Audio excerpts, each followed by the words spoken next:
हरियाणा के नतीजों से अरविंद केजरीवाल अलर्ट हुए। दिल्ली के आम आदमी पार्टी नेताओं को नसीहत दी, अति आत्मविश्वास से बचें, आपस में न लड़ें। अरविंद केजरीवाल ने पार्षदों को संबोधित करते हुए कहा कि आज के चुनाव परिणाम से यही सीख मिलती है कि कोई भी चुनाव आसान नहीं होते, हर चुनाव को गंभीरता से लड़ना चाहिए। आज के चुनाव से सबसे बड़ी सबक यही है कि ओवर कॉन्फिडेंस मत करना। कभी भी किसी भी चुनाव को हल्के में नहीं लेना चाहिए। हर चुनाव कठिन होता है, हर चुनाव में हर सीट कठिन होती है, मेहनत करनी है और लड़ाई मत करना। अपने एमएलएस के साथ लड़ाई मत करना। मीटें आई नहीं है, पेमेंट हमारी कर दी है, बोला है अब अगली बार जब आपको बुलाएंगे तब आना। हरियाणा भारतीय जनता पार्टी की सरकार बनाने की कवायद तेज हो गई है। हरियाणा में मनोहर लाल खट्टर से धर्मेंद्र प्रधान मिले। हरियाणा के चुनाव प्रभारी हैं धर्मेंद्र प्रधान। मनोहर लाल के आवास पर अहम मुलाकात हुई। बीजेपी के कई नेता भी इस बैठक में शामिल हुए।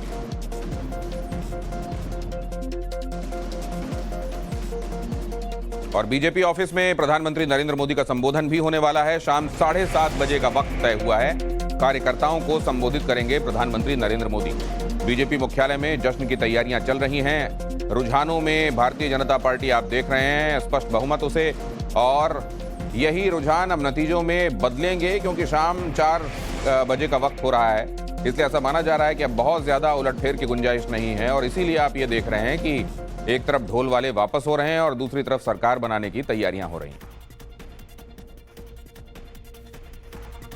और आगे आपको दिखाने वाले हैं हरियाणा के नतीजों पर कांग्रेस ने क्या कहा है, क्या रिएक्शन है। लेकिन उससे पहले ये बड़ी खबर मध्य प्रदेश से, छतरपुर से यह खबर। रेप और हत्या के आरोपी के सुसाइड का वीडियो सामने आया है। आरोपी भोला अहिरवार ने खुद को गोली मार ली।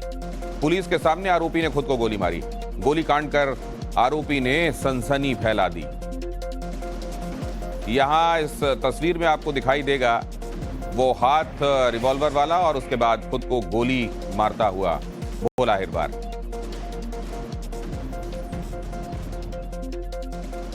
और चुनाव के नतीजों पर भूपेंद्र हुड्डा, उन्होंने क्या कहा। बहुत सारी सीटें हम जीत चुके हैं, हुड्डा ने कहा। जीती हुई सीटें अपडेट अभी तक नहीं हो रही हैं। चुनाव आयोग से अपील है कि निगरानी रखें। इससे पहले आप ये भी जानते हैं कि जयराम रमेश ने इस बात को लेकर शिकायत की थी कि बहुत धीमे चल रही है इलेक्शन कमीशन की वेबसाइट, और इसको लेकर चुनाव आयोग के दफ्तर पहुंचकर उन्होंने इसकी शिकायत की और चुनाव आयोग ने इस पर स्पष्टीकरण भी दिया है। कंफ्यूजन है, कंफ्यूजन क्रिएट हो रहा है।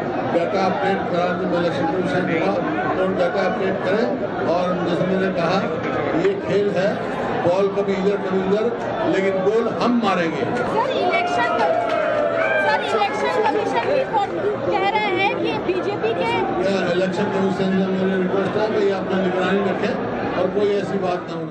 रिजल्ट ला पाया, तो आप इस चीज़ को आप मानते हैं, शुरुआती मंथन कह लें, आप मानते हैं कि तालमेल की कमी रही और ये वजह है, बड़ी वजह है? देखिए, ये हमने पहले से कहा था। आप जानते हैं कि मीडिया के सामने ये बातें पहले हुई थी। चुनाव के समय ज़रूर हमें लगा कि हमको सबको मिलकर चुनाव लड़ना चाहिए।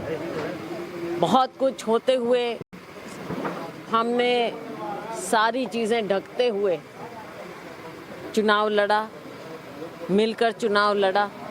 लेकिन जिस तरह से उसके as a run up election तक और इलेक्शन के दौरान बहुत सी बातें हैं, आज कहना अच्छा नहीं लगेगा, ऐसे लगेगा कि हम पुअर लूज़र हैं।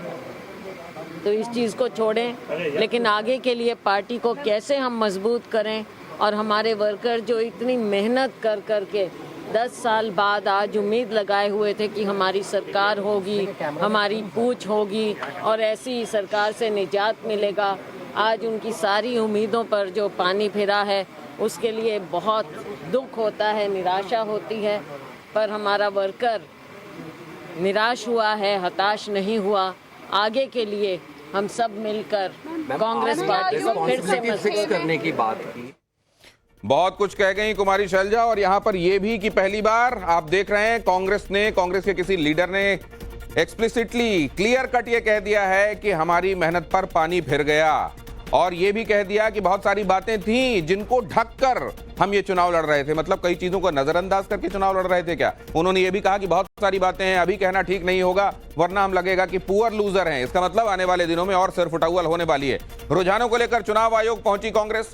जयराम रमेश ने चुनाव आयोग से शिकायत की। वेबसाइट पर आंकड़े धीरे आने का आरोप उन्होंने लगाया।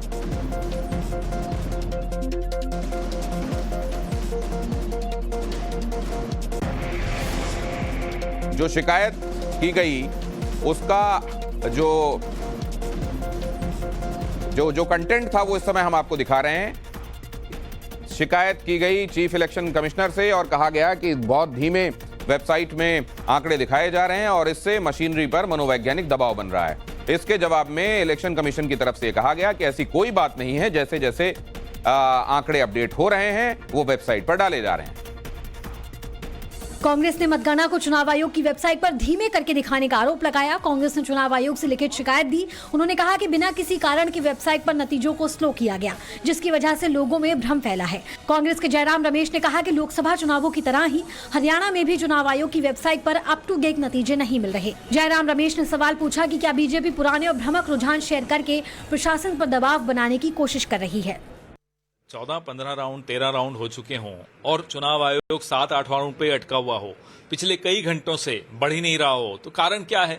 यही लोकसभा में कोशिश किया, सोनीपत सीट पे किया, फिर हमारे अभिषेक सिंघवी जी, जयराम रमेश जी गए चुनाव आयोग पे, उनको सवाल उठाए, तब जाकर उन्होंने काउंटिंग आगे बढ़ाई। ये पूरे हरियाणा में किया जा रहा है। क्यों किया जा रहा है? जब जम्मू कश्मीर में सब कुछ अपडेटेड है तो हरियाणा में क्यों नहीं अपडेट किया जा रहा? और इसको लेकर जैसा मैंने आपको बताया कि क्लियर किया गया चुनाव आयोग की तरफ से। चुनाव आयोग ने अपना जवाब दिया है और उन्होंने ये स्पष्ट किया है कि इस शिकायत के संदर्भ में ये जो समझा जा रहा है, जो बातें सोची जा रही हैं, वो वैसा बिल्कुल भी नहीं है और ये अपडेशन टाइमली हो रहा है। यहां पर आप देखें, ये इस जगह पर इलेक्शन कमीशन ने अपनी तरफ से ये जवाब इस शिकायत के संदर्भ में दिया है और ये इसी शिकायत का जवाब है जो हम कांग्रेस की शिकायत अभी आपको दिखा रहे थे। बहरहाल अब आगे बढ़ता हूं। अगली खबर यह है कि जुलाना सीट से विनेश फोगाट की बड़ी जीत हुई है और जीत के बाद विनेश फोगाट का बयान आया है। आज संघर्ष और सच्चाई की जीत हुई है। ये हर संघर्ष करने वाली महिला की जीत है। राजनीति में ही मैं रहूंगी, विनेश फोगाट ने कहा। ये हर उस लड़की की, हर उस महिला की लड़ाई है जो संघर्ष के रास्ते को हमेशा चुनती है। आज संघर्ष की जीत हुई है, सच्चाई की जीत हुई है और मैं चाहती हूँ कि हमारे लोगों ने जो प्यार प्रेम दिया है, जो इस देश ने मेरे को प्यार प्रेम दिया है, उसको मैं हमेशा बना के रखूँ, उनके विश्वास को हमेशा बना के रखूँ। आपकी पार्टी आपकी पिछड़ गई है, सरकार नहीं बन पा रही, इसको लेकर क्या कहेंगे? देखिए अभी वेट कीजिए थोड़ा सा, अभी सारे रिजल्ट नहीं निकल के आए हैं, एक एक सीट निकल के आ रही है।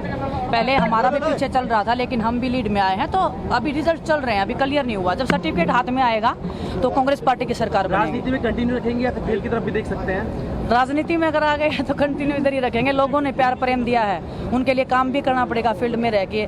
ऐसा तो है नहीं कि हम दोनों चीजें कर सकते हैं। के लिए क्या क्या करेंगे? शहर के अकेले की बात नहीं है, पूरे जुलाना विधानसभा के लोगों ने जो मेरे को प्यार प्रेम दिया है, जितनी उम्मीद से मुझे वोट किया, हर एक वोट को मैं चाहती हूँ कि हर एक वो वोटर खुश होना चाहिए जिन्होंने मेरे पे उम्मीद जताई है, तो वो कोशिश रहेगी हमारी।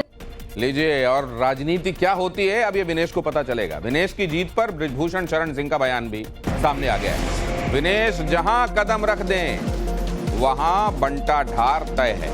कांग्रेस में विनेश गई तो बंटा ढार हो गया। दिनेश फोगाट लगभग 7,000 वोटों से जीत गई है जुलाना सीट। स्वागत है, क्या कहते हैं? स्वागत है, जीत गई। वैसे वो जहां जाती है सत्यानाश ही होता है।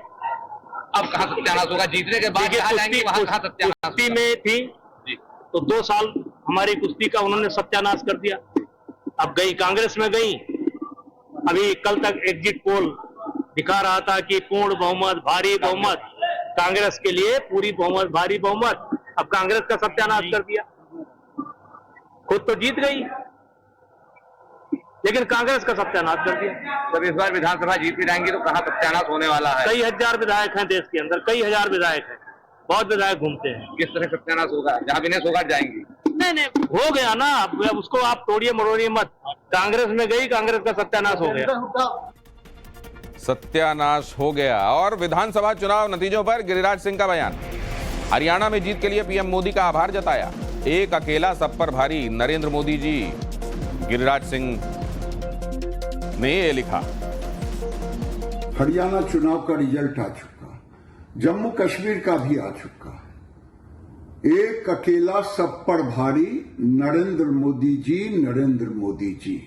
आज मोदी जी का सबका साथ, सबका विकास, समृद्ध समाज को विकास की ऊंचाई पर ले जाना एक पथ प्रदर्शक का काम किया है और टुकड़े टुकड़े गैंग को आईना भी दिखा दिया है।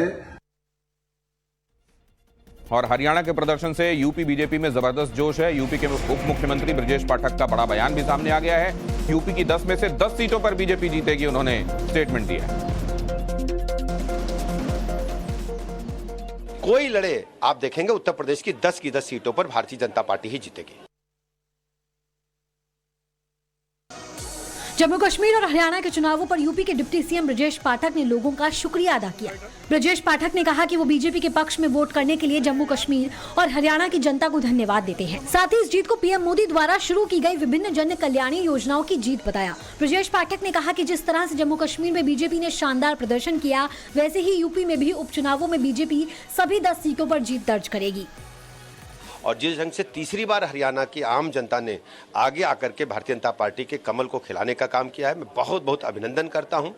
और हरियाणा की जनता का मैं अपने व्यक्तिगत रूप से, क्योंकि मैं वहां लगातार प्रवास पर था चुनाव में, हृदय से आभार प्रकट करता हूं।